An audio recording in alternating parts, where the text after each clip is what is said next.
पहला प्रश्न, सामाजिक उत्तरदायित्व से आशय उन नीतियों को लागू करना, उन निर्णयों को लेना अथवा उन कार्यों को करना है जो कि समाज के उद्देश्यों एवं मूल्यों के लिए वांछनीय है। प्रबंध के सामाजिक दायित्व के संबंध में उक्त परिभाषा किसने दी है? एच आर बोवेन, कुंटज ओ डोनेल, ए दास गुप्ता या पीटर ड्रगर? तो इसका सही जवाब हो जाएगा एच आर बोवेन। अगला प्रश्न, निम्नलिखित में से कौन सा कार्य प्रबंध के ग्राहकों व उपभोक्ताओं के प्रति सामाजिक दायित्वों में शामिल नहीं है? विकल्प है ग्राहकों को उचित मूल्य पर वस्तुएं देना, ग्राहकों को उचित गुण वाली वस्तुओं का विक्रय, ग्राहकों की शिकायतों का निवारण करना, कार्य के अनुसार उचित पारिश्रमिक देना। तो हमारा प्रश्न 2 का सही उत्तर हो जाएगा कार्य के अनुसार उचित पारिश्रमिक देना। शामिल नहीं है दायित्वों में, सामाजिक दायित्वों में शामिल नहीं है, तो इसे आप याद रखेंगे। तीसरा प्रश्न, प्रबंधकीय ग्रिड सिद्धांत का प्रतिपादन किसने किया? ब्लैंके तथा मोटेन ने, ब ब्लैंकेन ने, सी पीटर ड्रगर ने या मोटेन ने? तो इस प्रश्न का सही जवाब क्या होगा? ब्लैंके तथा मोटेन ने प्रबंधकीय ग्रिड सिद्धांत का प्रतिपादन किया है। अगला प्रश्न, परंपरागत प्रबंध के अंतर्गत लोकप्रिय शैली है। साथियों, महत्वपूर्ण प्रश्न है ये। इसमें सभी विकल्प एक जैसे लगभग लगते हैं, जिससे स्टूडेंट कंफ्यूज हो जाते हैं। तो इस प्रश्न को थोड़ा सा ध्यान रखें। परंपरागत प्रबंध के अंतर्गत लोकप्रिय शैली है, तो इसका सही उत्तर आपका हो जाएगा, एक बार विकल्प में आपको सुना दूं, निरंकुश, निर्बाध, जनतंत्रीय, स्वतंत्र। तो इसका सही जवाब हो जाएगा आपका जनतंत्रीय शैली जो है प्रबंध की लोकप्रिय शैली है, इसे आप याद रखेंगे। अगला प्रश्न, पांचवा प्रश्न, निम्नलिखित में से वह कौन सी नेतृत्व शैली है जिसमें श्रम एवं प्रबंध के मध्य मधुर संबंध होते हैं? एक बार फिर से, श्रम एवं प्रबंध के मध्य मधुर संबंध होते हैं, ऐसी कौन सी नेतृत्व की शैली है? तथा अनुयायी संतुष्ट रहते हैं? लोकतंत्रीय शैली, निरंकुश शैली, निर्बाध शैली, इनमें से कोई नहीं। तो इस प्रश्न का सही उत्तर हो जाएगा लोकतंत्रीय शैली। लोकतंत्रीय शैली में क्या होता है? अनुयायी संतुष्ट रहते हैं और श्रम एवं प्रबंध के मध्य मधुर संबंध बने रहते हैं। तो ये लोकतंत्रीय शैली की विशेषता थी। प्रबंध वही है जो प्रबंधक कार्य करता है। प्रबंध क्या है? प्रबंध वही है जो प्रबंधक कार्य करता है। प्रबंध की यह परिभाषा किसने दी? James Lundy, Louis Allen, Henry Fayol, Lawrence Appley? इस प्रश्न का सही जवाब क्या होगा? तो इस प्रश्न का सही जवाब लुइस एलन होगा। प्रबंध वही है जो प्रबंधक कार्य करता है, ये परिभाषा लुइस एलन ने दी है। पॉपुलर प्रश्न आपके सामने, सातवां प्रश्न, वैज्ञानिक प्रबंध के जन्मदाता कौन है? जवाब देंगे F W. Taylor, Henri Fayol, Peter Drucker या जॉर्ज टेरी? तो इस प्रश्न का सही उत्तर हो जाएगा एफ.डब्ल्यू. टेलर। मैं आपको बता दूं, हेनरी फ्योल ने प्रबंध के सिद्धांत की खोज करता है, यानी कि प्रबंध के सिद्धांत की शुरुआत हेनरी फ्योल ने की थी। वैज्ञानिक प्रबंध एफ.डब्ल्यू. टेलर ने दिए थे। ये इनमें अंतर है। आठवां प्रश्न, अभिप्रेरणा एक मनोवैज्ञानिक उत्तेजना है जो व्यक्तियों को कार्य के प्रति प्रोत्साहित करती है। कार्य पर बनाए रखती है, अधिकतम कार्य संतुष्टि प्रदान करती है, या इन उपरोक्त सभी। तो क्या रहेगा इस प्रश्न का उत्तर? उपरोक्त सभी। अभिप्रेरणा यानी कि क्या कहते हैं इसे, मोटिवेशन, कार्य में उत्साहित रखती है, कार्य पर बनाए रखती है और कार्य में संतुष्टि भी देती है। इसलिए हमारा उत्तर रह जाएगा उपरोक्त सभी। यह महत्वपूर्ण प्रश्न है साथियों, पिछली बार लेबर इंस्पेक्टर की परीक्षा में पूछा जा चुका है। इच्छा आवश्यकता संतुष्टि चक्र का सही प्रस्तुतिकरण है। इच्छा आवश्यकता संतुष्टि का सही प्रस्तुतिकरण है। इच्छा, उसके बाद में आवश्यकता, फिर क्रिया, तनाव और संतुष्टि। आवश्यकता, इच्छा, तनाव, क्रिया, संतुष्टि। इच्छाएं, आवश्यकताएं, तनाव, क्रिया, संतुष्टि। संतुष्टि, आवश्यकता, इच्छाएं, क्रिया, तनाव। क्या रहेगा इस प्रश्न का सही जवाब? तो मैं आपको बता दूं, सबसे पहले इच्छाएं आएगा, उसके बाद में आवश्यकताएं होगा, उसके बाद में तनाव होगा, फिर क्रिया होगी और अंत में संतुष्टि होगी। तो इसका सही प्रस्तुतिकरण, सही चक्र ये रहेगा।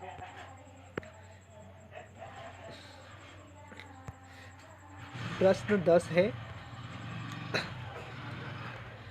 मास्लो का कहना है कि यदि निम्न स्तरीय आवश्यकताएं खतरे में है तो परित्याग कर देना चाहिए। किसका करना चाहिए? निम्न स्तरीय आवश्यकताओं का, मध्य स्तरीय आवश्यकताओं का, उच्च स्तरीय आवश्यकताओं का, या द उपरोक्त सभी।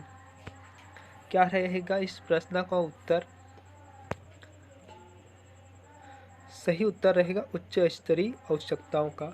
मास्लो जी का कहना है कि जब निम्न स्तरीय आवश्यकताएं खतरे में होती है तो उच्च स्तरीय आवश्यकताओं को परित्याग कर देना चाहिए। यानी कि ऐसा मास्लो के हिसाब से नहीं होना चाहिए कि निम्न स्तरीय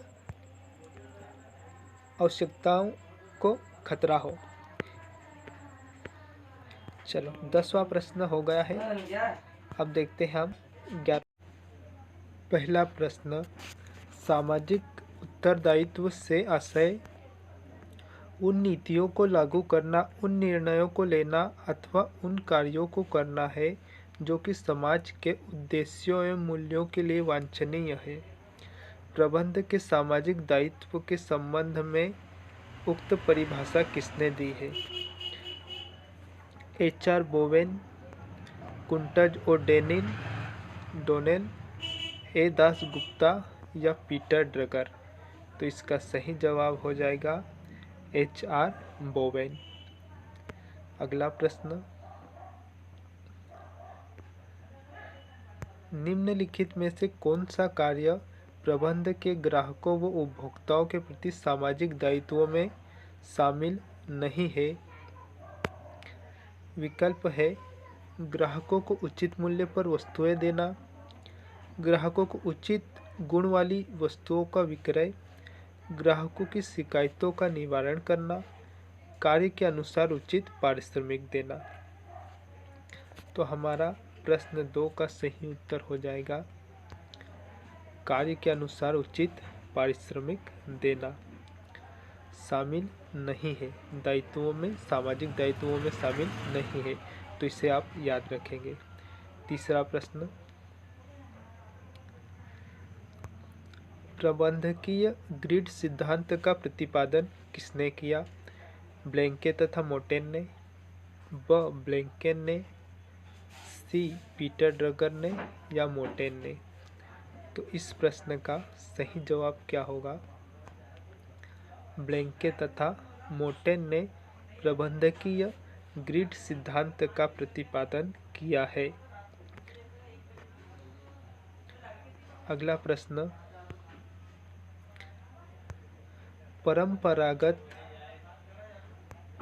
परंपरागत प्रबंध के अंतर्गत लोकप्रिय शैली है।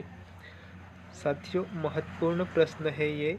इसमें सभी विकल्प एक जैसे लगभग लगते हैं, जिससे स्टूडेंट कंफ्यूज हो जाते हैं। तो इस प्रश्न को थोड़ा सा ध्यान रखें।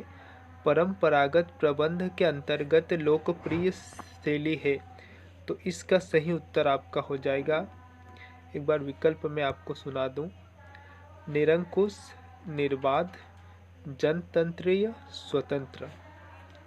तो इसका सही जवाब हो जाएगा आपका जनतंत्रीय शैली जो है प्रबंध की लोकप्रिय शैली है, इसे आप याद रखेंगे। अगला प्रश्न, पांचवा प्रश्न,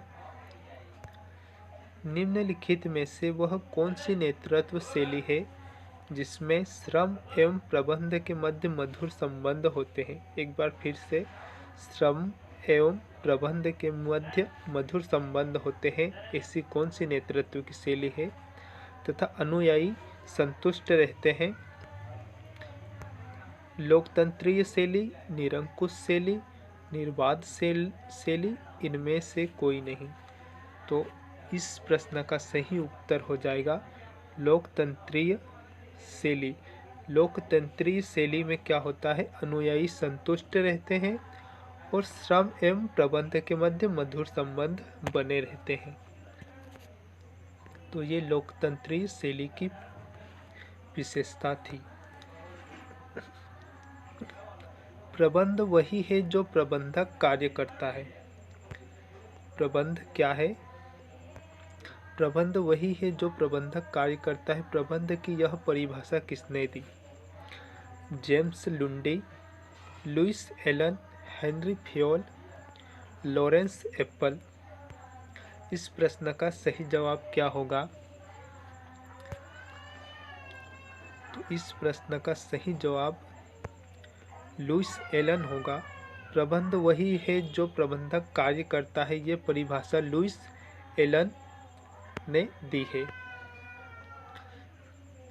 पॉपुलर प्रश्न आपके सामने, सातवां प्रश्न, वैज्ञानिक प्रबंध के जन्मदाता कौन है। जवाब देंगे F W. Taylor, Henri Fayol, Peter Drucker या जॉर्ज टेरी। तो इस प्रश्न का सही उत्तर हो जाएगा एफ.डब्ल्यू. टेलर।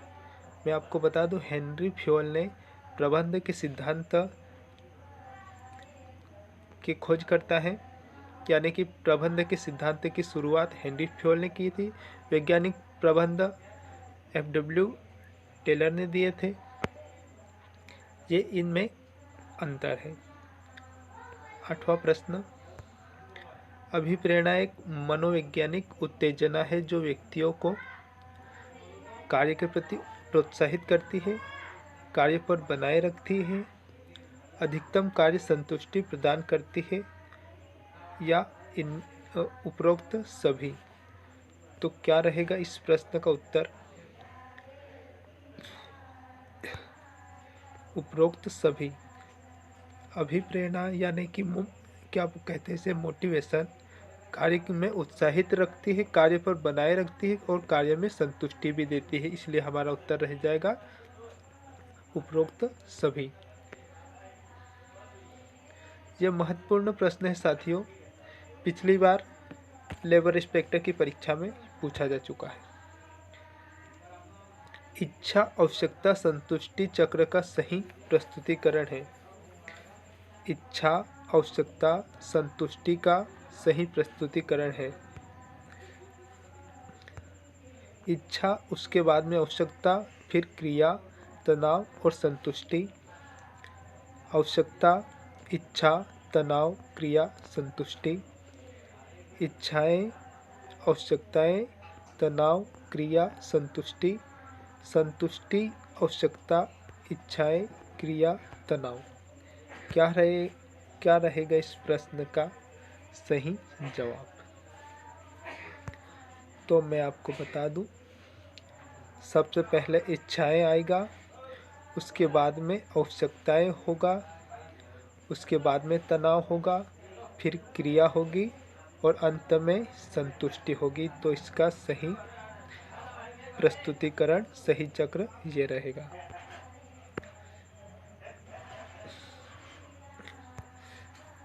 प्रश्न 10 है, मास्लो का कहना है कि यदि निम्न स्तरीय आवश्यकताएं खतरे में है तो परित्याग कर देना चाहिए। किसका करना चाहिए? निम्न स्तरीय आवश्यकताओं का, मध्य स्तरीय आवश्यकताओं का, उच्च स्तरीय आवश्यकताओं का, या द उपरोक्त सभी। क्या रहेगा इस प्रश्न का उत्तर? सही उत्तर रहेगा उच्च स्तरीय आवश्यकताओं का। मास्लो जी का कहना है कि जब निम्न स्तरीय आवश्यकताएं खतरे में होती है तो उच्च स्तरीय आवश्यकताओं को परित्याग कर देना चाहिए। यानी कि ऐसा मास्लो के हिसाब से नहीं होना चाहिए कि मध्य की निम्न स्तरीय आवश्यकताओं को खतरा हो। चलो 10वां प्रश्न हो गया है। अब देखते हैं हम 11वां। हमारा 11वां प्रश्न है, हजबर्ग की द्विघटक विचारधारा ने प्रबंधकों को बहुत अधिक आकर्षित किया। यहाँ पर प्रभावित किया भी आ सकता है। इसका कारण क्या है? विचारधारा की अपनी विशेषता, निदानात्मक दृष्टिकोण या सरलता, द उपयुक्त सभी। तो क्या रहेगा इस प्रश्न का उत्तर? देखो, हजबर्ग की द्विघटक विचारधारा में विचारधारा की विशिष्टता है, निदानात्मक दृष्टिकोण भी है, सरलता भी है। तो इसका उत्तर रहेगा उपरोक्त सभी। 12वां प्रश्न है हमारा, प्रत्येक व्यक्ति में संगठनात्मक समस्याओं के निराकरण की रचनात्मक क्षमता होती है, अतः प्रबंधकों को चाहिए कि वे उस क्षमता को विकसित करें। यह मान्यता मैकग्रेगर के किस सिद्धांत की है? देखो, मैं इस प्रश्न को याद करने का आपको शॉर्टकट बता देता हूँ। मैकग्रेगर अगर लिखा है तो मैकग्रेगर के 2 सिद्धांत होते हैं, एक्स सिद्धांत और वाई सिद्धांत। एक्स सिद्धांत नेगेटिव होता है और वाई सिद्धांत पॉजिटिव होता है। अगर प्रश्न में नेगेटिव बात कही गई है तो आपको एक्स सिद्धांत उत्तर देना है, अगर पॉजिटिव बात की गई है तो आपको वाई सिद्धांत पर टिक करना है। ठीक है, तो इस प्रश्न में क्या कहा गया है? प्रत्येक व्यक्ति में संगठनात्मक समस्याओं के निराकरण हेतु रचनात्मक क्षमता होती है, अतः प्रबंधकों को चाहिए कि उनकी क्षमता में विकसित करें। प्रश्न पॉजिटिव है तो उत्तर हमारा कैसा आएगा? पॉजिटिव, यानी कि वाई वाला हमारा उत्तर। तो हमारा उत्तर क्या हो जाएगा? वाई सिद्धांत। मैंने अभी बताया आपको, एक्स सिद्धांत और वाई सिद्धांत 2 सिद्धांत होते हैं मैकग्रेगर वैज्ञानिक के। 13वां प्रश्न है हमारा, उत्पादकता से संबंधित वह विचारधारा जो यह स्पष्ट करती है कि उत्पादकता में वृद्धि केवल कठोर परिश्रम के द्वारा ही संभव है। ऐसी विचारधारा को क्या कहा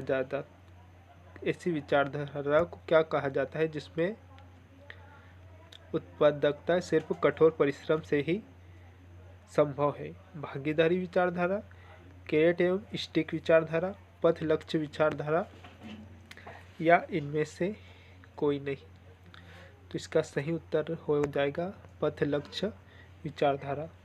साथियों, जो प्रश्न थोड़े से कठिन होंगे या जिनमें आपको समझाना आवश्यक होगा, वहाँ पर हम उस पर थोड़ी सी चर्चा भी करेंगे। अल्डोफर ने मास्लो की विचारधारा को तर्क संगत बनाने के लिए आवश्यकताओं की त्रिस्तरीय क्रमबद्धता प्रस्तुत की है। ध्यान देना साथियों, ये महत्वपूर्ण प्रश्न है। अस्तित्व की आवश्यकता, ई एक्सटेंशन नीड, संबद्धता की आवश्यकता। ये इसी का इधर इंग्लिश में दिया गया है, तो मैं थोड़ा सा हिंदी इंग्लिश दोनों में बता देता हूँ। संबद्धता की आवश्यकता व वर्धन की आवश्यकता, ये इम्पोर्टेंट नहीं है, आप ये अंग्रेजी वाला याद कर लेना, ERG extension need relatedness need और ग्रोथ नीड। तो अल्टर फर्ने मास्लो की विचारधारा को तर्क संगत बताने के लिए इन तीनों यानी कि एक्सटेंशन नीड, रिलेटेडनेस नीड और ग्रोथ नीड, इन सभी को बताया। तो उत्तर आपका उपरोक्त सभी हो जाएगा।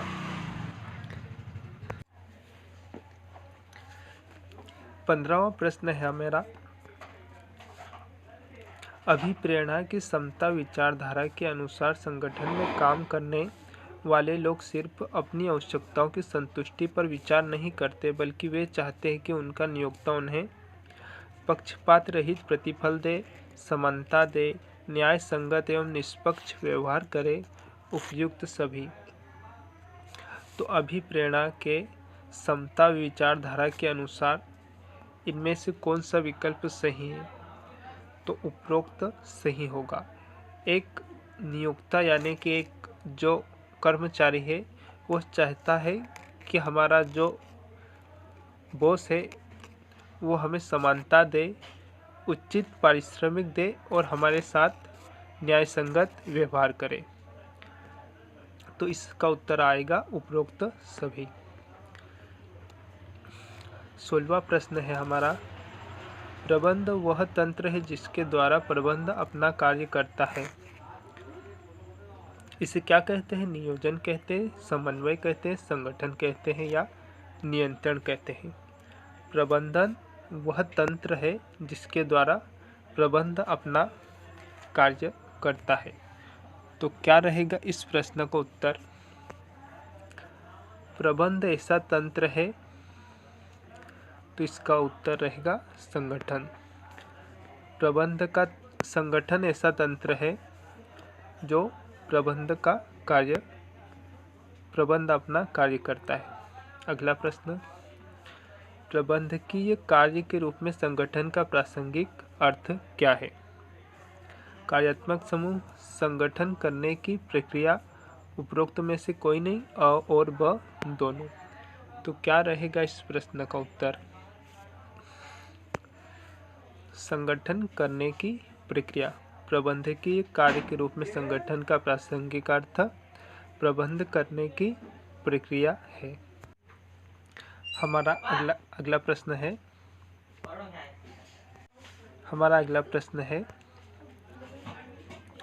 प्रबंध का वह कार्य जिसके माध्यम से प्रबंध अपना कार्य करता है। साथियों, यहाँ पर यंत्र है, अभी पिछले प्रश्न में तंत्र लिखा था। प्रबंध का तंत्र या प्रबंध का यंत्र एक ही बात होती है, दोनों का उत्तर रहेगा संगठन। प्रबंध का संगठन ऐसा तंत्र है या यंत्र है जिसके माध्यम से प्रबंध अपना कार्य करता है। तो इस प्रश्न का सही उत्तर संगठन आएगा। अगला प्रश्न 19वां प्रश्न, संगठन प्रबंधकीय कुशलता एवं कार्य क्षमता में वृद्धि करता है जिसके परिणाम स्वरूप कौन सी समस्याएं उत्पन्न नहीं होती? कौन सी समस्या नहीं उत्पन्न होती? कार्य का दोहरावीकरण, कार्य के निष्पादन में संशय की स्थिति, निर्णयन में देरी या उपयुक्त सभी। तो इस प्रश्न का उत्तर उपयुक्त सभी रहेगा। प्रबंधन से इतने फायदे होते हैं, निष्पादन इतनी समस्याएं उत्पन्न नहीं होती है। 20वां प्रश्न, संगठन प्रबंधकों को अवसर प्रदान करता है। कौन कौन से अवसर प्रदान करता है? विकास एवं प्रशिक्षण का इनमें से कोई नहीं। तो सही उत्तर कौन सा रहेगा? संगठन प्रबंधकों को विकास एवं प्रशिक्षण का अवसर प्रदान करता है।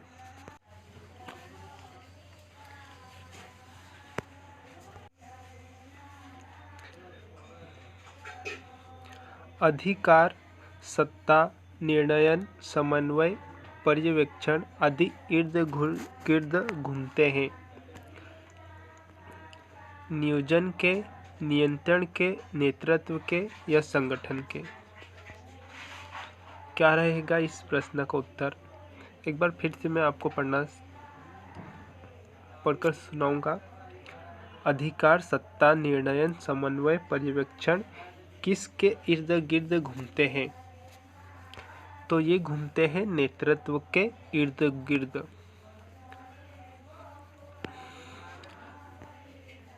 21वां प्रश्न हमारा हो चुका है। अब हम 22वें प्रश्न से शुरुआत करते हैं। ध्यान देना साथियों, ओहियो स्टेट नेतृत्व अध्ययन व्यवहार का ध्यान आयाम इस बात को प्रदर्शित करता है कि नेता अपने समूह के सदस्यों की आवश्यकताओं के प्रति ध्यान देता है।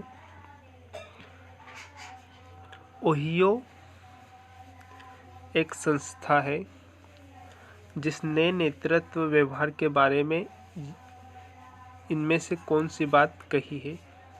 ये हमारा प्रश्न है। नेता अपने समूह के सदस्यों की आवश्यकताओं के प्रति ध्यान देता है। नेता अपने समूह के सदस्यों पर भरोसा करता है। नेता अपने समूह के सदस्यों के साथ मित्रवत व्यवहार करता है। उपरोक्त सभी तो ध्यान देना, ये सब सही है। नेता वही बन सकता है जिनमें ये बातें होना जरूरी है, वही नेतृत्व कर सकता है। नेतृत्व करना यानी कि नेता बनना, दोनों एक ही बातें हैं। नेतृत्व नेता ही कर सकता है। मिशिगन विश्वविद्यालय नेतृत्व अध्ययन किसके निर्देशन में किया गया? मिशिगन नाम का अमेरिका में कोई विश्वविद्यालय है जिसमें नेतृत्व के अध्ययन किस वैज्ञानिक ने किया था? तो इसका सही जवाब रहेगा लेंसिस लिकर्ट। लेंसिस लिकर्ट ने कम से कम 2 से 3 सालों तक इस विषय पर एक ही संस्था, किसमें? मिशिगन विश्वविद्यालय में नेतृत्व के बारे में अध्ययन किया था। अगर ऐसा पूछे कि कहाँ है, तो अमेरिका में है। 24वां प्रश्न, उद्योग, व्यापार, कार्यालय, पूजा स्थल एवं शिक्षण संस्थाओं में जिस योग्यता की अपेक्षा की जाती है वह क्या होती है?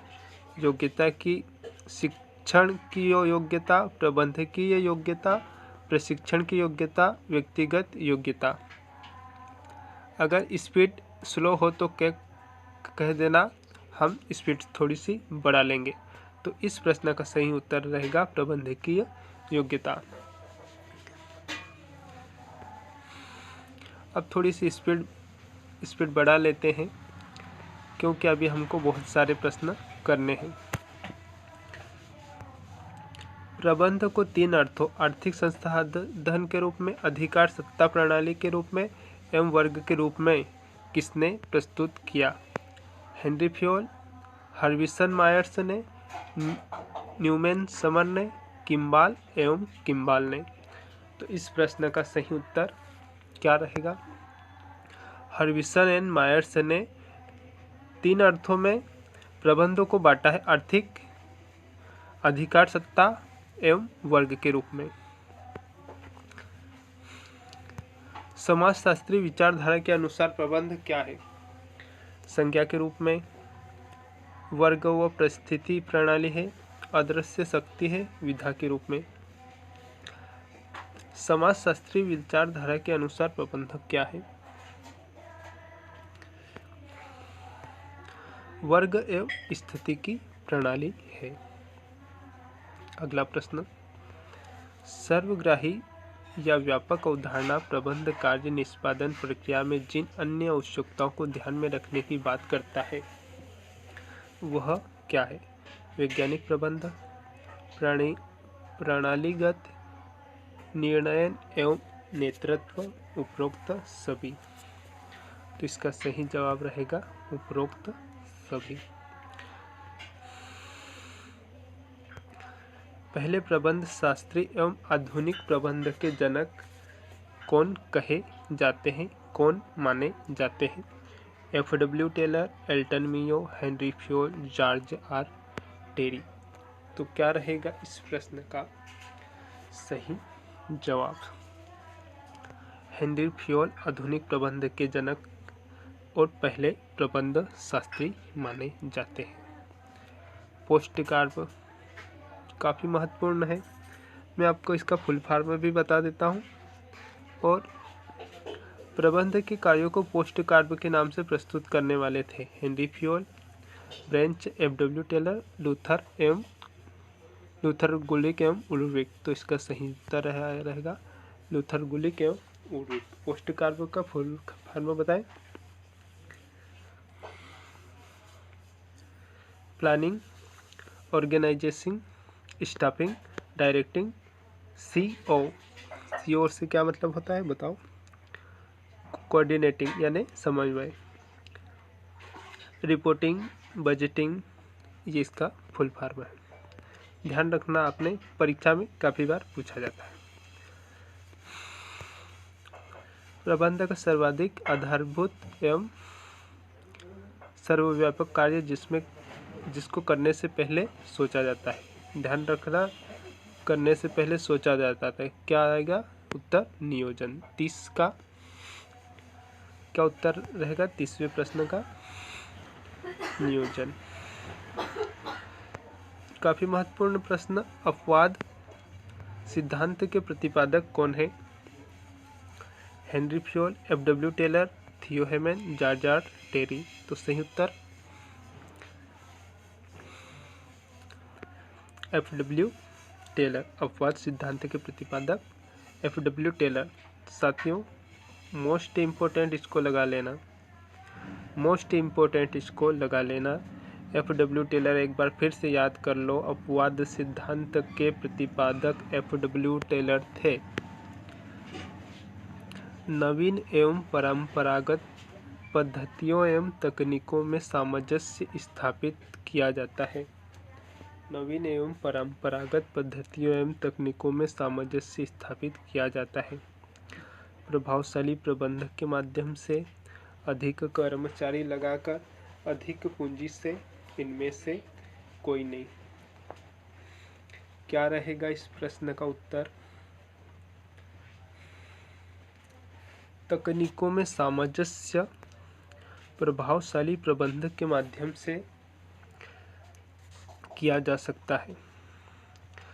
प्रबंध संबंधित है मानव व्यवहार से, निम्न अधिकारियों से, उच्च अधिकारियों से, इनमें से कोई नहीं। तो क्या रहेगा इस प्रश्न का उत्तर? मानवीय व्यवहार से। प्रबंध हमेशा मानवीय व्यवहार से संबंधित है। इसका उच्च अधिकारियों और निम्न अधिकारियों से संबंध जरूर है, लेकिन इसका मूल उद्देश्य क्या रहता है? मानव के व्यवहार से, यानी प्रबंध मानव के व्यवहार पर आधारित है। निम्नांकित प्रबंधकीय कार्यों में से कौन से कार्य निकटतम रूप से संबंधित है? कौन से प्रबंधकीय कार्य निकटतम रूप से संबंधित है?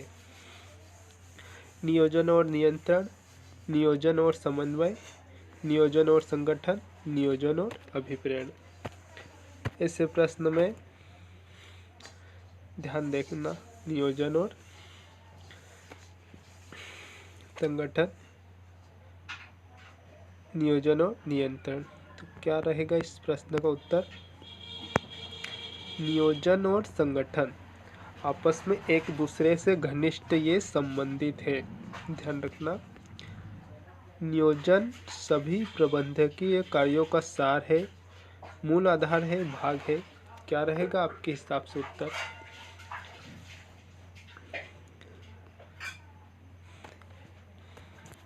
कुछ इसमें सार, परीक्षा में सार लगाएंगे जो कि काफ़ी गलत है, सार उत्तर नहीं आएगा।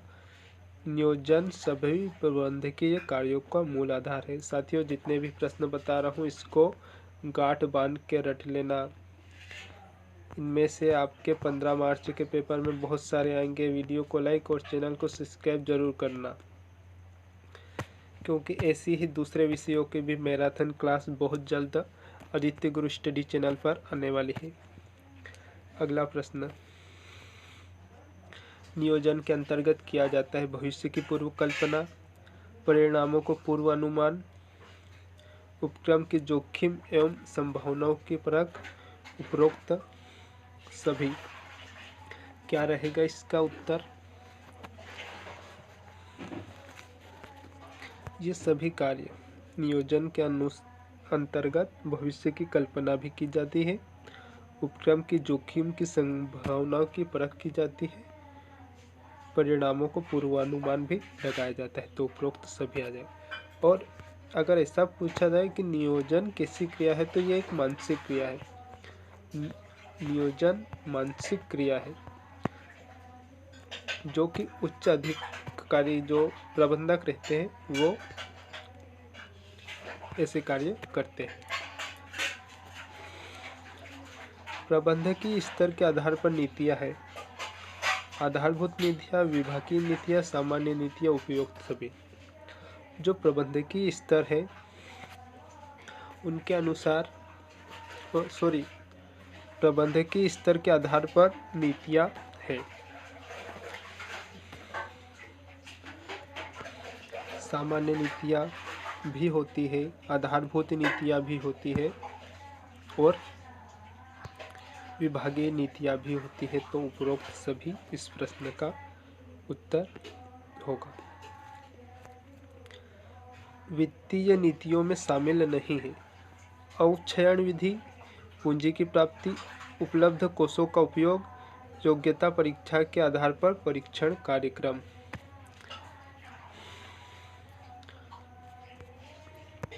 तो इस प्रश्न का उत्तर रहेगा योग्यता परीक्षा के आधार पर प्रशिक्षण कार्यक्रम।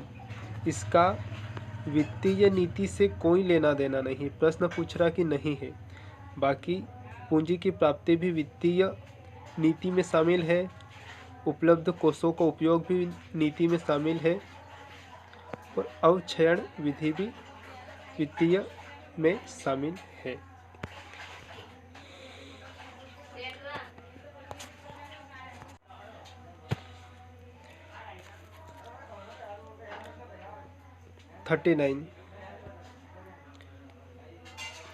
हम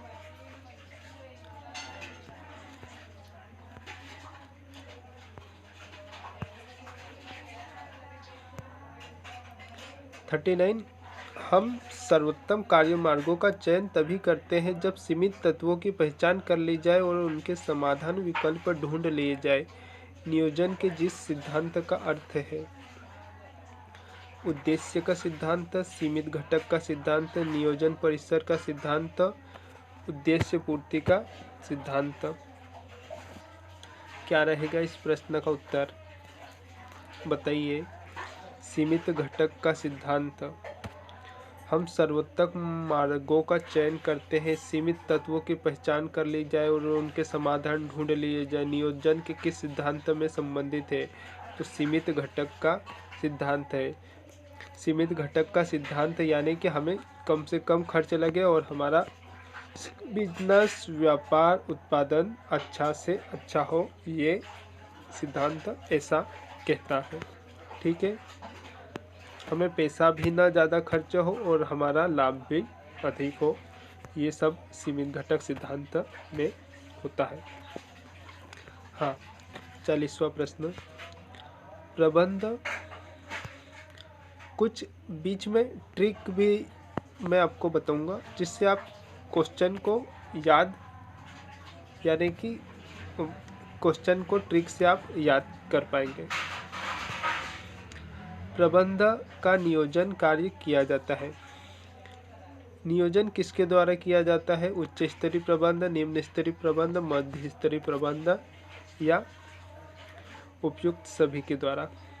कुछ देर पहले भी आपको मैंने बताया था डिस्कशन में, प्रबंध का नियोजन का कार्य कौन करता है? उच्च स्तरीय प्रबंध। उच्च स्तरीय प्रबंध नियोजन का कार्य करता है, स्टाफिंग करता है, और भी जो जो काम करता है आगे हम देख रहे हैं। स्कंध विनिमय का कार्य क्या है? प्रतिभूतियों का मूल्य निर्धारण, विनियोक्ताओं को सुरक्षा, प्रतिभूतियों का चुनाव या उपयुक्त सभी। तो क्या रहेगा इस प्रश्न का उत्तर? ये सभी कार्य स्कंध विनिमय,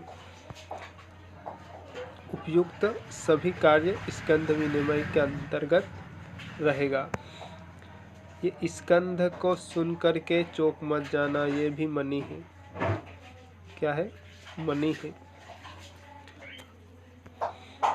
जिसको प्रबंध में अलग अलग स्थितियों में अलग अलग नाम से, अलग अलग स्थितियों में अलग अलग नाम से जाना जाता है। जिन प्रतिभूतियों के प्रथम विदेय स्कंध विनिमय की अनुमति से संभव होते हैं क्या कहलाते हैं? समायोजित प्रतिभूतियों से संबंधित सौदे, अग्रिम सुपुर्दगी, प्रसंविदा निपटारा, असमाशोधित प्रतिभूतियों से संबंधित सौदे, उपयुक्त में से कोई नहीं। 42 का आंसर कौन देगा बताइए जल्दी से। तो इसका सही उत्तर रहेगा अग्रिम सुपुर्दगी, प्रथम विदा, निपटारा। अगला प्रश्न, मैंने आपको थोड़ी देर पहले कहा था ट्रिक बताऊंगा मैं। सेबी की स्थापना कब हुई थी बताइए आप। मैं इस प्रश्न का ट्रिक आपको बताऊंगा। सेबी की स्थापना हुई थी अप्रैल 1988। कैसे याद रखेंगे बताता हूँ। देखो, सेबी हम कैसे लिखते हैं? सेबी। जब ब लिखते हैं तो ऐसा ब के अंदर 8 बनता है। तो आपको ध्यान रखना है कि इसका जो सन रहेगा उसमें 8 बनेगा। ये जैसे ब लिख रहे हैं, ब में ये 8 बन रहा है, ऐसे ऐसे ऐसे 8 बन रहा है। तो इसका सन क्या रहेगा? 1988। वो भी एक बार 8 नहीं, 2 बार 8 रहेगा। और अप्रैल तो आपको याद ही है, अप्रैल 1988। एक ही ऑप्शन ऐसा मिलेगा जिनमें 88 के साथ में अप्रैल लिखा रहेगा। सेबी का उद्देश्य निवेशकों के हितों का संरक्षण, अनुसूचित व्यापार व्यवहारों पर नियंत्रण, प्रतिभूति बाजार के व्यवसाय का निगमन, उपयुक्त सभी। तो ये सभी कार्य सेबी बैंक करते हैं।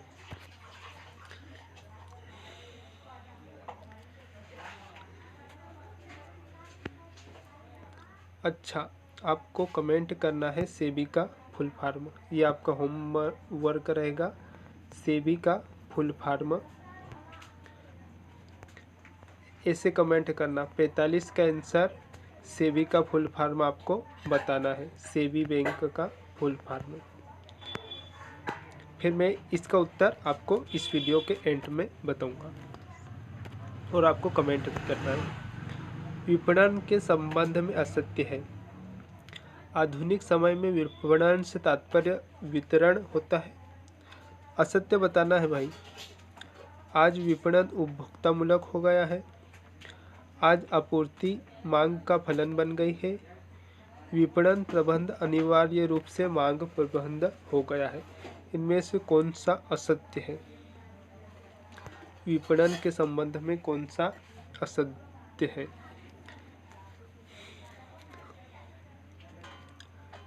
ये असत्य है भाई। आधुनिक समय में विपणन से तात्पर्य वितरण नहीं होता है। विपणन और वितरण अलग अलग चीजें हैं, इसलिए ये असत्य रहेगा। 46 विपणन प्रबंध संबंधित किससे होता है? विपणन क्रियाओं के नियोजन से, संगठन से, निर्देशन एवं नियंत्रण से या उपयुक्त सभी। तो विपणन प्रबंध नियोजन, संगठन, निर्देशन, नियंत्रण इन सभी से संबंधित होता है। ध्यान रखेंगे। विपणन मिश्र 1000 टाइम ये पूछा जा चुका है। मैं व्यापम की परीक्षाओं की बात नहीं कर रहा हूँ। मैनेजमेंट की जो परीक्षाएं होती है जिनमें मैनेजमेंट विषय रहता है या मैनेजमेंट कोर्स MBA BBA उनमें ये प्रश्न इतने बार पूछे जा चुका है। FCI वगैरह ऐसी एग्जाम में। विपणन मिश्र के तत्व हैं उत्पाद एवं मूल्य, स्थान एवं प्रवर्तन, अ एवं ब, उपयुक्त में से कोई नहीं।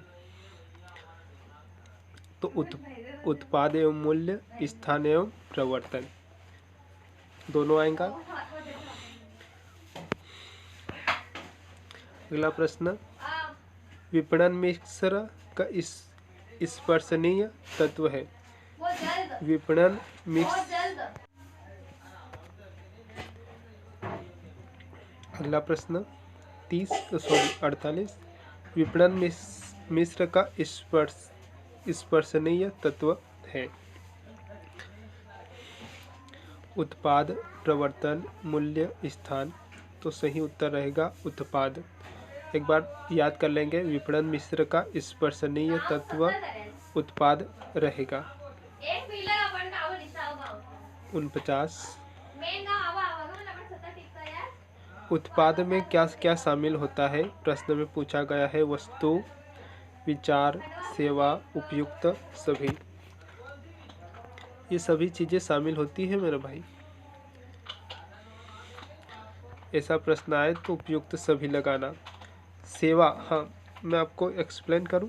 सेवा और विचार और वस्तु, आप ये विचार देख कर के कहेंगे कि यार विचार कैसे उत्पाद में शामिल हो सकता है? तो कैसे होगा? विचार यानी कि आइडिया। हमें कुछ खरीदना है तो आइडिया के लिए भी तो हमें पैसे देने पड़ते हैं। किसी अनुभवी व्यक्ति से आइडिया, हमें विचार लेने पड़ते हैं जो उसके लिए उत्पाद है और हमारे लिए उसके लिए भी उत्पाद है और हमारे लिए भी उत्पाद है। उसके लिए उसका विचार हमारा उत्पाद, ऐसे आप याद कर सकते हैं। ब्रांड निर्धारित करने का आधार है विशिष्ट नाम, उत्पादक का नाम, विशिष्ट चिन्ह, उपयुक्त सभी। क्या रहेगा इस प्रश्न का उत्तर मेरे भाई?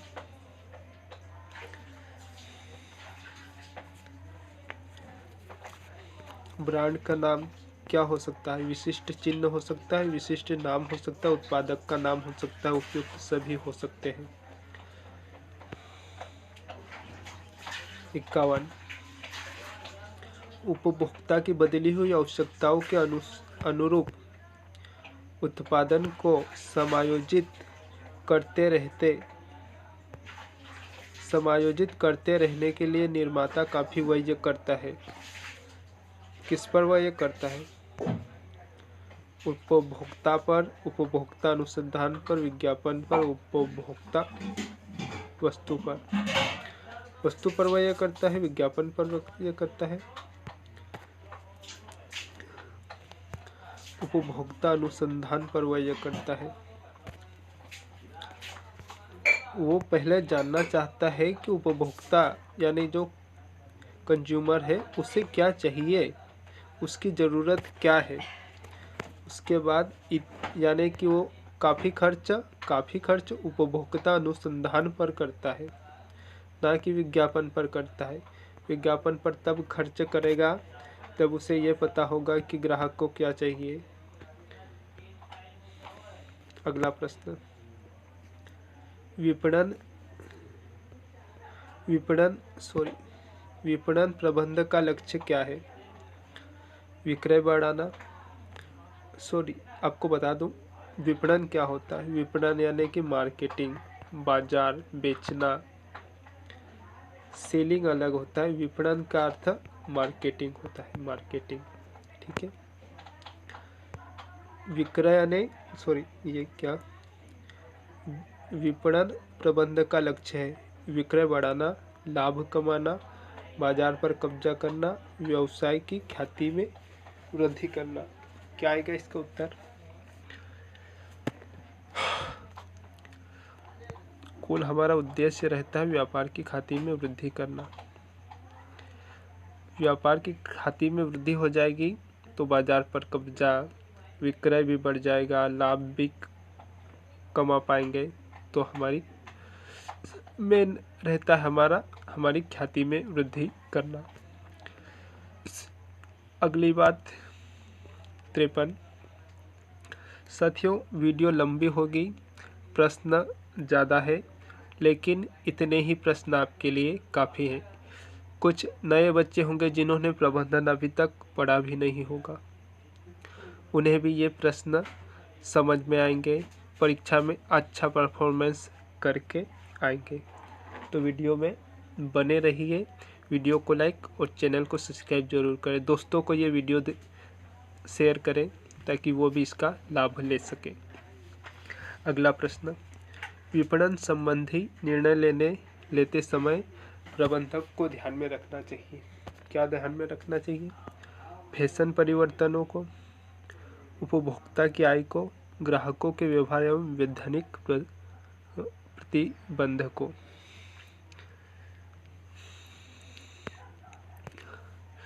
ये सभी बातें ध्यान में रखना जरूरी है। उपयुक्त सभी आएगा। ग्राहक की आय भी पता होना चाहिए हमें, फैशन क्या फैशन चल रहा है, ये सभी विपणन में ध्यान रखा जाता है। उत्पादक एवं विक्रय की विभिन्न नीतियों का सम्मिश्रण क्या कहलाता है? आईएमपी प्रश्न है साथियों। उत्पादन एवं विक्रय की विभिन्न नीतियों का सम्मिश्रण, उत्पादन एवं विपणन की विभिन्न नीतियों का सम्मिश्रण क्या कहलाता है? विपणन मिश्रण। क्या कहलाता है? विपणन मिश्रण। सीधे आप उत्पादन व विक्रय दिखे कि विपणन मिश्रण आपको टिक करना है। मार्केटिंग मिक्स में क्या क्या सम्मिलित है?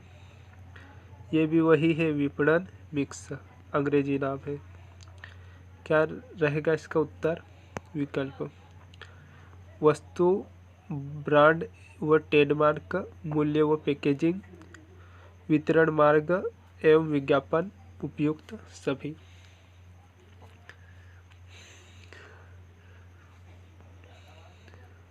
उपयुक्त सभी इसका उत्तर रहेगा।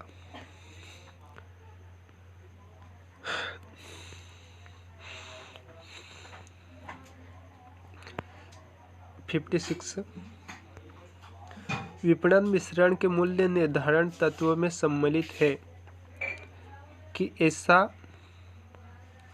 ऐसा मूल्य हो। मूल्य कैसा होना चाहिए? जो उपभोक्ता को अधिक न लगे, संस्था को उचित लाभ मिले, उत्पाद प्रतियोगिता में टिक सके, वो सरकारी नियंत्रण का उल्लंघन न हो, उपयुक्त सभी। देखो साथियों, अगर आपको कोई सा एग्जाम में नया प्रश्न आता है प्रबंधन से और आपको नहीं आ रहा है और उपयुक्त सभी लिखा है और सभी विकल्प पॉजिटिव में है, तो आप उपयुक्त सभी लगा देना। मेरी गारंटी है कि वो प्रश्न कभी गलत नहीं जाएगा। ठीक है, अब ये सभी पॉजिटिव है तो उपयुक्त सभी सही है। अगला प्रश्न, वस्तु का डिजाइन, नाम, रंग, आकार, ब्रांड, पैकिंग, गारंटी एवं सेवा आदि तत्व किसमें सम्मिलित होते हैं? मूल्य निर्धारण में, विक्रय शक्ति में, वस्तु नियोजन व विकास में, वितरण मार्ग से। क्या उत्तर आएगा?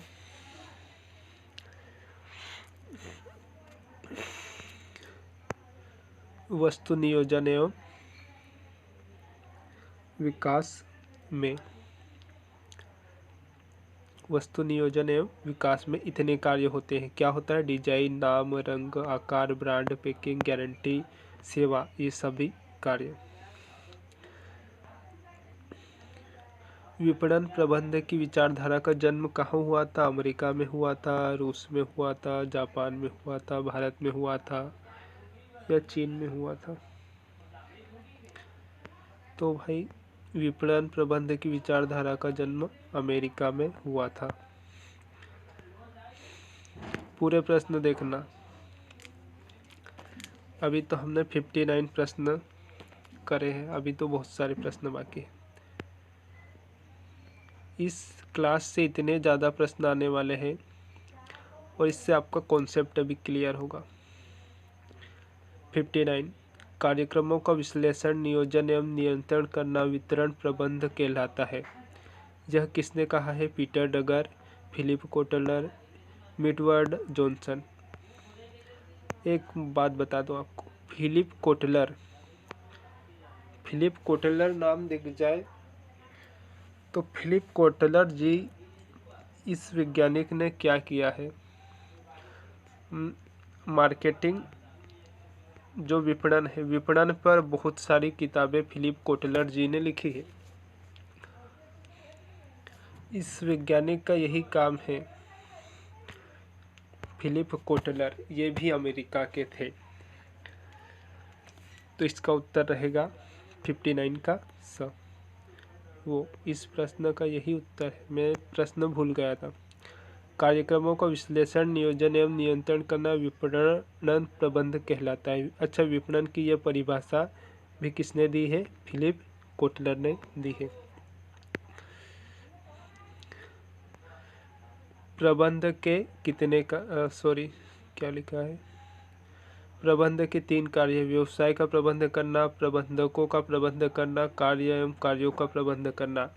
ऐसी परिभाषा किसने दी है? पीटर डगर, मिडवर्ड, हेनरी फ्योल, जॉनसन। क्या आंसर है इसका?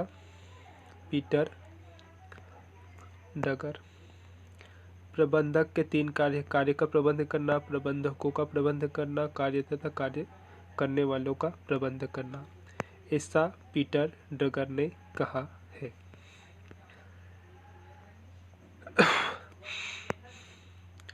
उपभोक्ता व्यवहार में अध्ययन किया जाता है उपभोक्ता की क्रय आदतों का, क्रय प्रवृत्तियों का, क्रय करने की रीतियों व क्रय प्रेरणाओं का।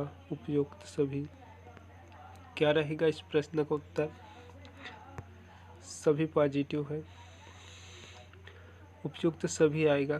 क्रय उपभोक्ता व्यवहार में क्रय आदतों का अध्ययन किया जाता है, क्रय प्रवृत्तियों का अध्ययन किया जाता है, क्रय करने की रीतियों व प्रेरणाओं का अध्ययन किया जाता है। कहाँ तक पढ़ लिए हमने? 61 तक पढ़ लिए।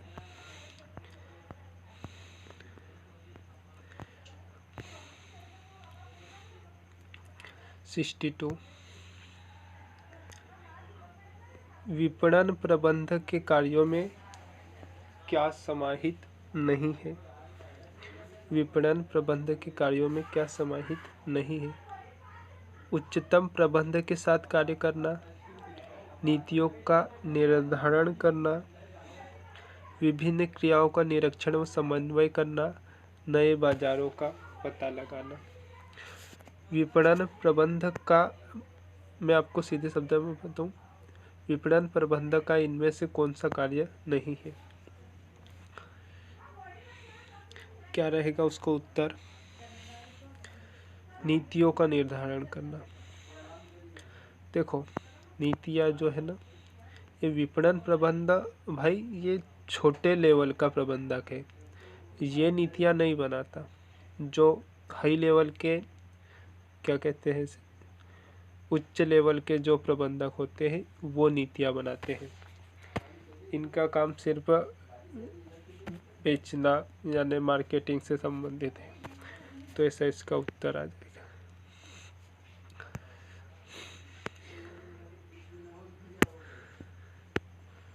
जो आज की वीडियो देखेगा उसका काफ़ी फायदा होगा।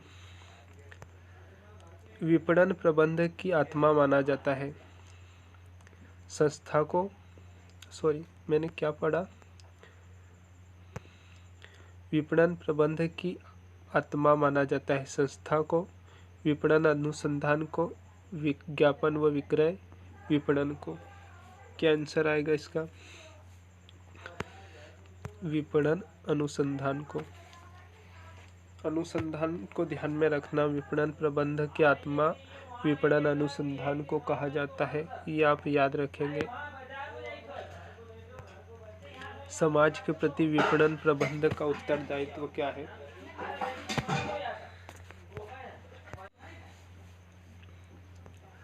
समाज के प्रति विपणन प्रबंध का उत्तरदायित्व क्या है? उसकी मांग के अनुसार वस्तुओं व सेवाओं को उपलब्ध कराना। प्रश्न एक बार फिर से। समाज के लिए विपणन प्रबंधक का क्या उत्तरदायित्व है? क्या इसकी रिस्पॉन्सिबिलिटी है? विपणन प्रबंधक की समाज के लिए क्या क्या रिस्पॉन्सिबिलिटी है, इसमें से हमें बताना है। उसकी मांग के अनुसार यानी ग्राहक की मांग के अनुसार सेवाओं और वस्तुओं को उपलब्ध कराना, कम से कम व्यय पर वस्तु उपलब्ध कराना, अपने व्यवहार व कार्यों से नैतिकता को बनाए रखना। उपयुक्त सभी 64 उपयुक्त सभी आएगा। सभी पॉजिटिव है। उत्तर क्या आएगा? उत्तर भी पॉजिटिव। उपयुक्त सभी आएगा।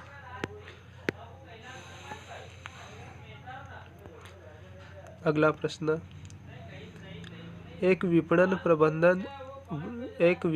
प्रबंधक प्रशासक के रूप में तभी सफल होता है जब उसमें निपुणता व कुशलता के गुण विद्यमान हो, तकनीकी जांच की क्षमता हो तथा मूल्यांकन करने की योग्यता हो, विवेकपूर्ण चुनाव की क्षमता के साथ साथ प्रशासन के सिद्धांतों का ज्ञान हो। उपयुक्त सभी क्या आएगा इसका उत्तर? सभी विकल्प पॉजिटिव है। उपयुक्त सभी आएगा। किसी भाई को कोई प्रश्न ना समझ में आए कमेंट कर सकते हैं। वीडियो कैसी लगी बता देना, हम क्या आपके लिए सुधार कर सकते हैं। प्रबंधकों को विक्रय प्रयत्नों एवं व्ययों के संबंध में निर्देशन देने में सहायता करने का कार्य करता है। प्रबंधकों को विक्रय प्रयत्नों व्ययों के संबंध में निर्देशन देने में सहायता करता है। कौन करता है भाई? विपणन लागत विश्लेषण तकनीक, लेखा तकनीक, विक्रय विश्लेषण तकनीक, इनमें से कोई नहीं। क्या आएगा?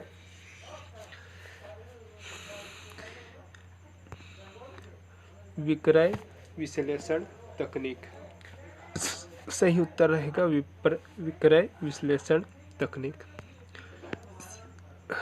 67 विपणन प्रबंधन की प्रक्रिया में समावेशित कार्य है। समावेशित कार्य क्या है? विश्लेषण, कार्यान्वयन एवं नियंत्रण, आयोजन। विपणन प्रबंधन की प्रक्रिया में समावेशित कार्य विश्लेषण भी है, आयोजन भी है, कार्यान्वयन एवं नियंत्रण भी है। तो उपयुक्त सभी द वाला इसका सही उत्तर रहेगा। विपणन प्रबंधन के निर्णय निम्न में से किसके विश्लेषण पर आधारित है? विपणन प्रबंधन के निर्णय निम्न में से किसके विश्लेषण पर आधारित है? ग्राहक के विश्लेषण पर, प्रतियोगी, परिवेश के सुझाव व परिवर्तन या उपयुक्त सभी। क्या आंसर रहेगा इसका? विपणन प्रबंधन के निर्णय निम्न में से किसके विश्लेषण पर आधारित है? ग्राहक के विश्लेषण पर भी आधारित है, प्रतियोगी के विश्लेषण, परिवेश के सुझाव व परिवर्तन। तो इसका उत्तर रहेगा उपयुक्त सभी। अगला प्रश्न मेरा भाई, उत्पाद मिश्रण की विशेषता है। विस्तार, संगति, गहराई, अवश्य, तीनों। क्या रहेगा इसका आंसर?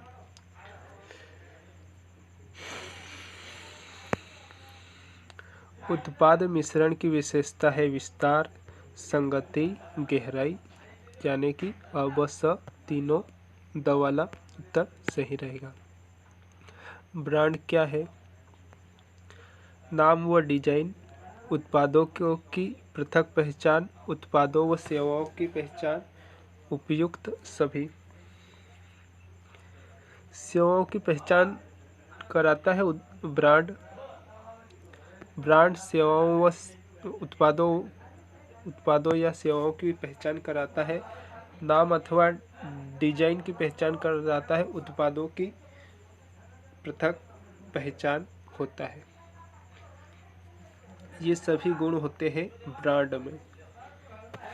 जैसे रॉयल इनफील्ड, सिर्फ नाम से ही पता है कि ये एक बाइक है। कौन सी बाइक है, कैसी बाइक है, सिर्फ ब्रांड काफ़ी है ये सब जानकारियाँ पता करने के लिए। रॉयल इनफील्ड, रोलेक्स, सैमसंग, इनके साथ में नाम नहीं, इनके साथ में इनके प्रोडक्ट नहीं जुड़े हैं, सिर्फ इनका नाम ही बता देता है कि यह क्या चीज़ें बेचते हैं। हाँ, भारत में लेखा मानक एक इस विषय में व्याख्या करते हैं। किस विषय में व्याख्या करता है बताएंगे जरा? नकदी प्रवाह का वितरण, लेखांकन नीतियों का प्रकटीकरण, मूल्यह्रास लेखा, सूची मूल्यांकन। बताइए।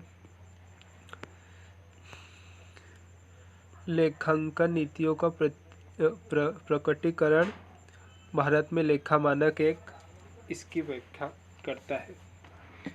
लेखा मानक से एक आधा प्रश्न जरूर आएगा आपकी परीक्षा में। वैसे आजकल इसको बंद कर दिया है, इसलिए 2021 की परीक्षा में शायद ही इससे कोई प्रश्न आया था।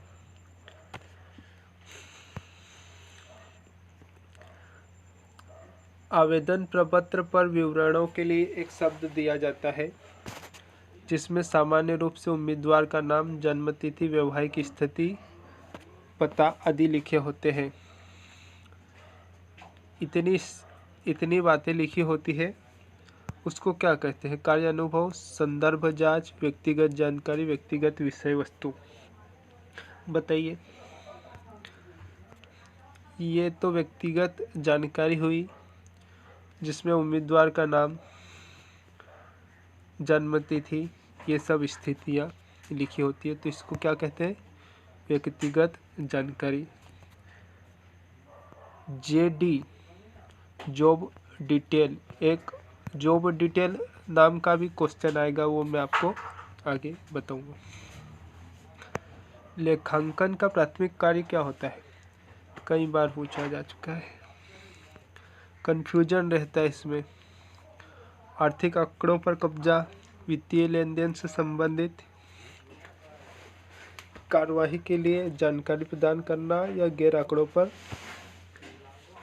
गैर आर्थिक लक्ष्यों को चुनना।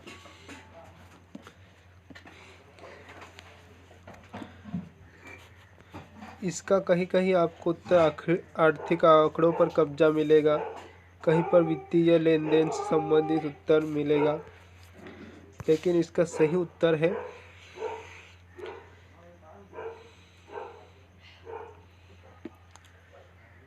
आखिरी आर्थिक आंकड़ों पर कब्जा करना। ध्यान रखेंगे इस प्रश्न को, परीक्षा में एज इट इज आ सकता है, ये ऐसे के ऐसे प्रश्न आ जाएगा। आर्थिक आंकड़ों पर आप कब्जा आपको ध्यान रखना है। कहीं पर इसका उत्तर आपको ये भी लिखा दिख जाएगा, वित्तीय लेन देन से संबंधित, लेकिन जो व्यापम ने ये वाला उत्तर सही दिया है, तो हम व्यापम के हिसाब से चलेंगे। 74वां प्रश्न है हमारा, आकस्मिक देयताएं कहाँ दिखाई जाती है? तुलन पत्र में, अध्यक्ष की रिपोर्ट, शेयर धारकों को नोटिस, तुलन पत्र में, लेखा पर नोट्स। क्या उत्तर रहेगा इसका? आकस्मिक देयता।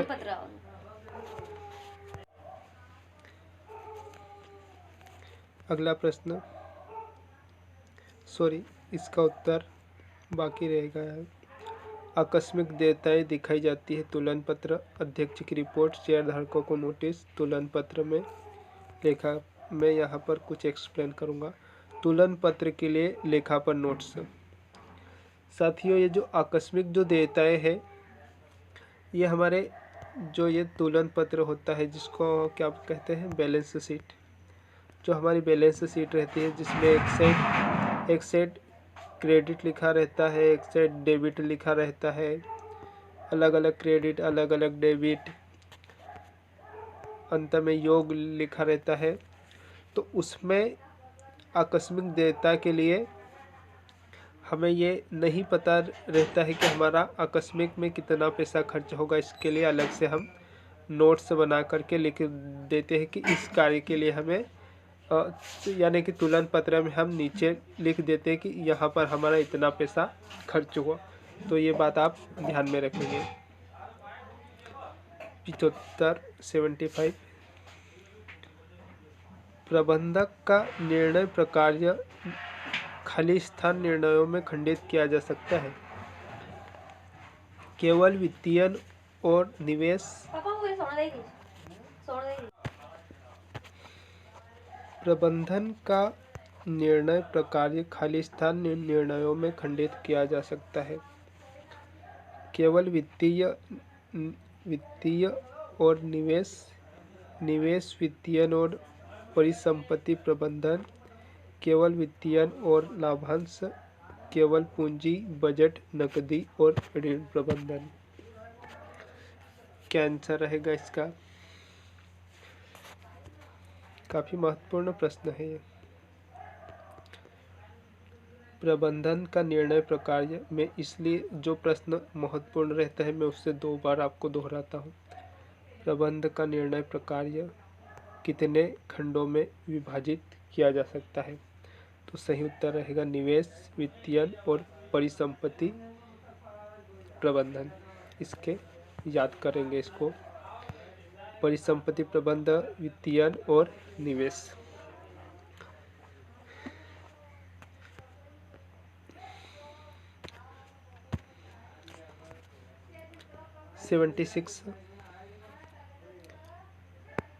एक ही वीडियो में आपका पूरा रिवीजन हो रहा है और आपको क्या चाहिए, पूरा वीडियो देखिए, पूरा रिवीजन हो जाएगा आपका।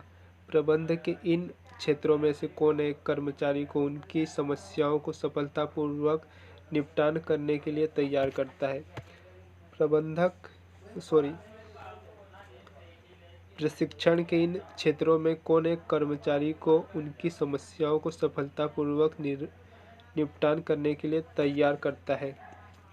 उत्तर बताएंगे। मानव संबंध प्रशिक्षण, समस्या समाधान प्रशिक्षण, कौशल आधारित प्रशिक्षण या प्रबंधन प्रशिक्षण। कर्मचारी की समस्याओं का सफलतापूर्वक निपटान किसमें होता है, बताइए। तो यहाँ पर समस्या लिखा है, तो ये समस्या समाधान प्रशिक्षण, इसे इस तरीके से याद कर सकते हैं। बाकी कहीं भी आपको समस्या नहीं लिखा दिखाई देगा। अगला प्रश्न 77 खाली स्थान पर योगदान में परिवर्तन के प्रभाव का मापन करती है?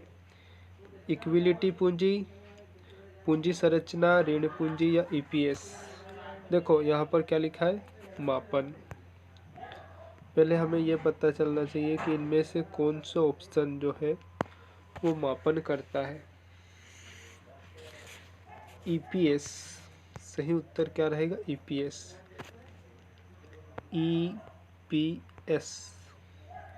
ईपीएस एक योगदान की मापन की विधि है। बाकी ये पूंजी संरचना, इनका मापन से कोई मतलब नहीं है। ईपीएस एक विधि है जो योगदान में परिवर्तन का मापन करती है।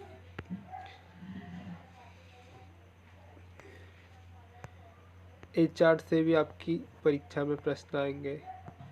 ह्यूमन रिसोर्स मैनेजमेंट, मानव संसाधन प्रबंधन, उससे भी आपका एक प्रश्न जरूर आएगा 15 मार्च के दिन। इस नियम के अंतर्गत ट्रायल बैलेंस का मिलान हमेशा होना चाहिए। अंत में सभी लेन देन को ट्रायल बैलेंस में स्थानांतरित कर दिया जाता है। प्रत्येक डेबिट का तदनुसार क्रेडिट होता है। परिसंपत्ति व देनदारियां बराबर होती, आय व व्यय के क्रेडिट डेबिट बैलेंस होते हैं। 78 का क्या आंसर रहेगा? प्रत्येक डेबिट का तदनुसार क्रेडिट होता है। ट्रायल बैलेंस में ध्यान रखना आपने,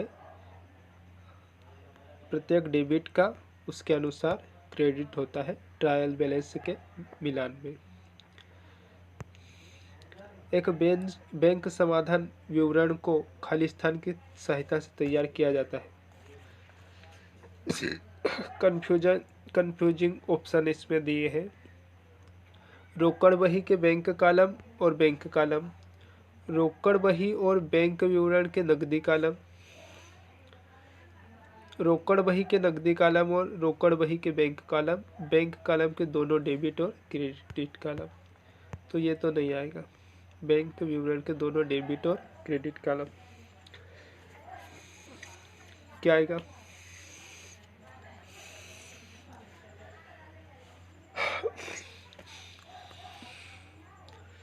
रोकड़ बही के बैंक और रोकड़ बही के बैंक विवरण के नकदी कॉलम। सही उत्तर रहेगा रोकड़ बही के। कैसे याद करेंगे? बैंक समाधान विवरण यहाँ दिया है, तो रोकड़ बही के बैंक के नकदी विवरण इसका सही उत्तर रहेगा। इन दो ऑप्शनों में चकरा मत जाना। दूसरे ऑप्शनों में नकदी याद रखना, नकदी कॉलम और बैंक विवरण।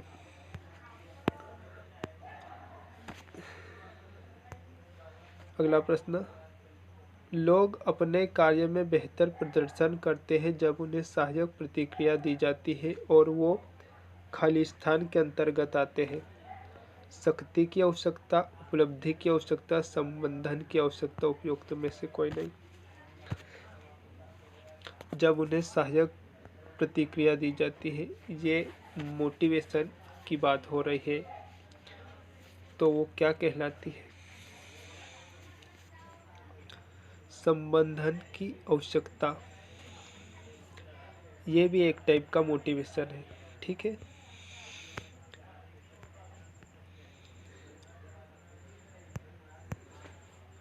नौकरी के वर्गीकरण जैसे CEO, राष्ट्रपति, उपराष्ट्रपति, कार्यकारी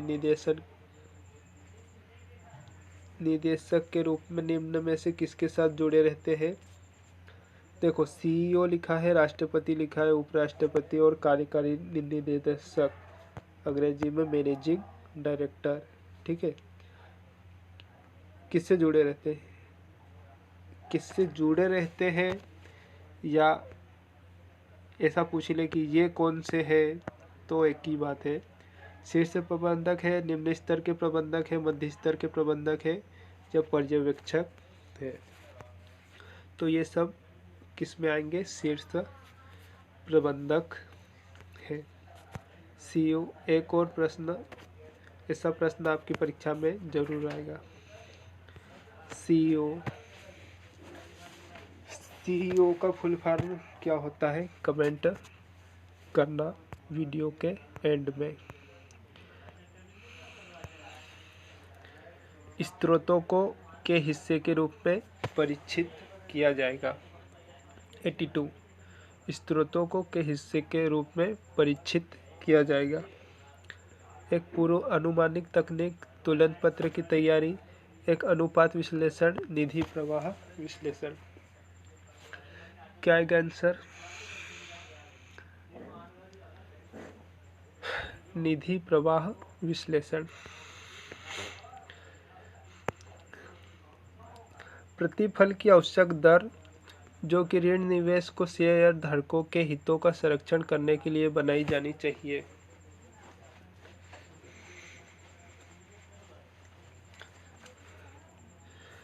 प्रतिफल की आवश्यक दर जो कि ऋण निवेश के शेयर धारकों के हितों का संरक्षण करने के लिए बनाई जानी चाहिए। विकल्प इक्विटी की लागत, ऋण की लागत, बरकरार रखी गई कमाई की लागत, वरीयता पूंजी की लागत। आंसर आएगा ऋण की लागत। प्रतिफल की आवश्यक दर जो कि ऋण निवेश को शेयर धारकों के हितों का संरक्षण करने के लिए बनाई जानी चाहिए, तो उसका उत्तर क्या रहेगा? ऋण की लागत। प्रबंधकों की परिष्कृत प्रणालियाँ विकसित करने में मदद करता है जिससे सूचना पर बेहतर नियंत्रण मिलेगा। बजटीय नियंत्रण प्रणाली, सूची नियंत्रण प्रणाली, गुणवत्ता नियंत्रण प्रणाली, कंप्यूटर नियंत्रण प्रणाली। पिछली बार लेबर इंस्पेक्टर में आया था, तो इसका उत्तर कंप्यूटर आधारित सूचना प्रणाली 84 का पहला।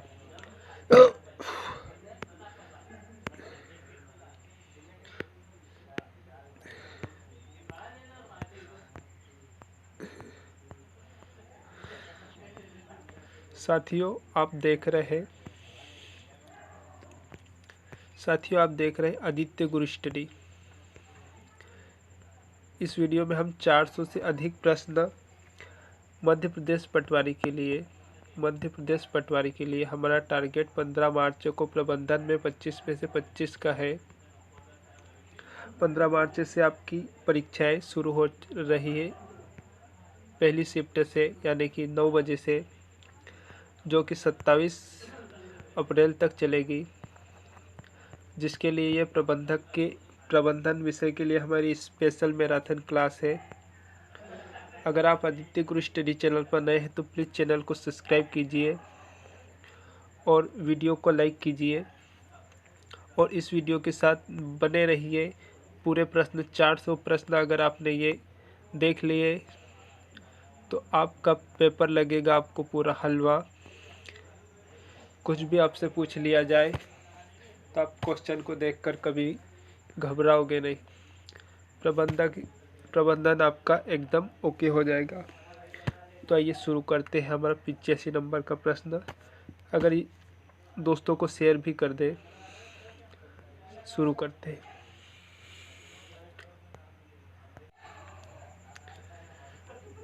पूंजीगत व्यय में परिलक्षित होगा व्यापार खाते में, लाभ हानि खाते में, लाभ हानि विनियोजन, बैलेंस शीट। क्या उत्तर रहेगा इसका? पूंजीगत व्यय हमेशा बैलेंस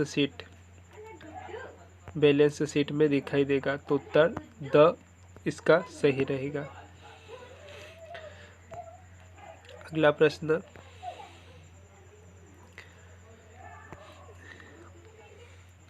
नियंत्रण विस्तृति को निर्धारित करने का सूत्र किसने दिया? नियंत्रण विस्तृति को निर्धारित करने का सूत्र किसने दिया? वीएस ग्रेक्यूनास। याद रखना, वीएस ग्रेक्यूनास ने नियंत्रण विस्तृति का निर्धारण का सिद्धांत दिया। कौन सा कथन सत्य नहीं है?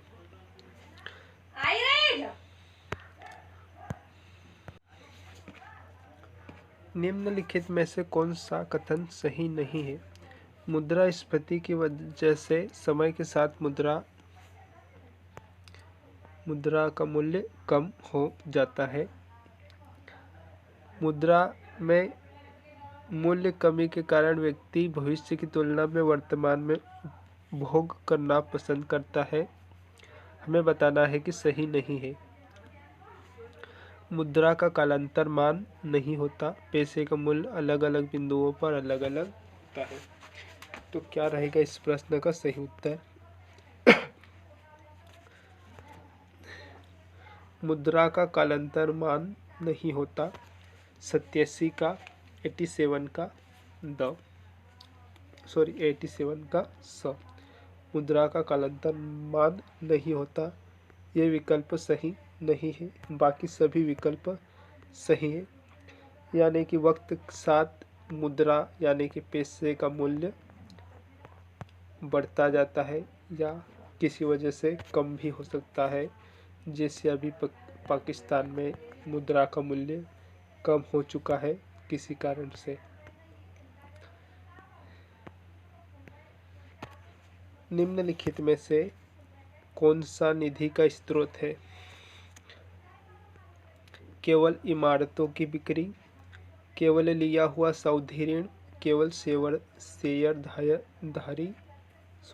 केवल शेयर जारी करना, उपरोक्त सभी। स्रोत है, ये सभी स्रोत है। इन सभी क्षेत्रों से यानी कि हमारे पास पैसा आता है, तो 88 का उपरोक्त सभी आ जाएगा उत्तर।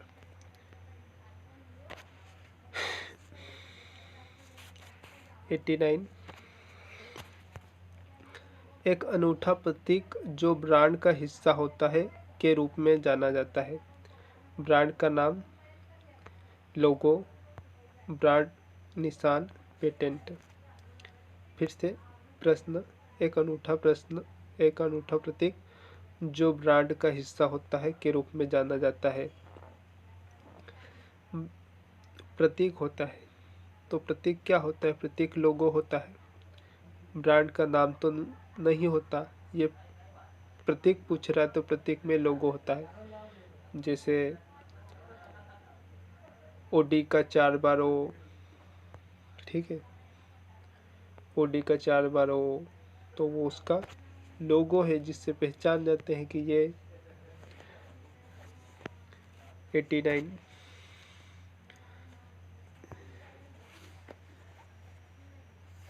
का स लोगो, ठीक है। 90 संख्यात्मक पदों को दी गई भविष्य अवधि के अपेक्षित परिणाम को संदर्भित करते हैं। संख्यात्मक पदों में दी गई भविष्य अवधि के अपेक्षित परिणाम को संदर्भित करते हैं। कौन करते हैं? बजट, कार्यविधियाँ, कार्यक्रम, परियोजनाएं। संख्यात्मक पदों में क्या इनमें से है? 90 का क्या आंसर आएगा? संख्यात्मक पदों में हम सिर्फ बजट को प्रस्तुत करते हैं, तो बजट इसका आंसर आएगा। 91 जब कोई क्रेता लाभांश रहित दिनांक पर किसी विक्रेता से शेयर खरीदता है तो कौन लाभांश प्राप्त करेगा? लाभांश रहित, ध्यान देना जरूर, लाभांश रहित यानी कि उस दिन लाभांश रहित यानी कि लाभांश नहीं है, तो किसको फायदा होगा? बेचने वाले को फायदा होगा। 91 का द, अगर लाभांश सहित लिखा होता तो फिर जो क्रेता को फायदा होता, लेकिन लाभांश रहित लिखा है यानी कि लाभांश उस दिन नहीं है, तो विक्रेता को यानी बेचने वाले को फायदा होगा। जो शेयर खरीदेगा उसे, जो शेयर बेचेगा उसे फायदा होगा। 92 इनमें से व्यक्तिगत मूल्यांकन गतिविधियों में से किसमें मूल्यांकन